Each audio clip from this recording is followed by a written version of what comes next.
Tata IPL 2026 තරඟාවලියේ තවත් එක් පෙරලිකාර තරගයක් Punjab kings කණ්ඩායම හා සන්රයිසර්ස් හයිඩ්‍රාබාද් සමග පංජාබ්හිදී පැවැත්වුණා.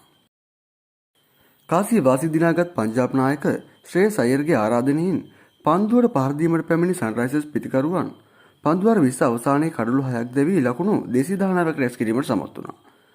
IPL ඉතිහාසයේ උඩු යටිකුරු කරමින් හොඳම තෙවන ආරම්භක කඩුලට හිමි සමතාවය නැවත වරක් අලුත් කිරීමට අද අභිෂේක් ශර්මාට හා ට්‍රැවිස් හෙඩ්ට හැකියාව ලැබුණා.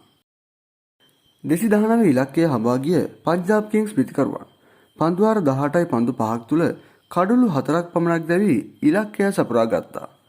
ශ්‍රේයස් අය්‍යර්ගේ නායකත්වයේ ඉනිමත් ආරම්භක පිතිකර යුගලේ වේගවත් ආරම්භය නිසාම පංජාබ් පිලට අද තරගයේ කඩලු 6ක විශිෂ්ට ජයක් අත් වුණා. ශ්‍රී ලංකාව වෙනුවෙන් අද තරගයේ ක්‍රීඩා කළ ඉෂාන් මාලිංග පන්දුවාර 3ක් පමණක් යවමින් ලකුණු 46ක් ලබා දුන් අතරම කිසිදු කඩුලක් ඔහුට අද තරගයේදී ලබා ගැනීමට හැකි වුණේ නැහැ.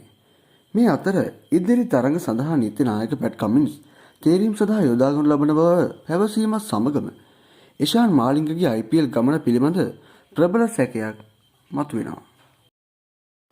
මේ පිළිබඳව ඔබගේ අදහස් කුමක්ද? ඔබගේ අදහස පහතින් කමෙන්ට් කරන්න.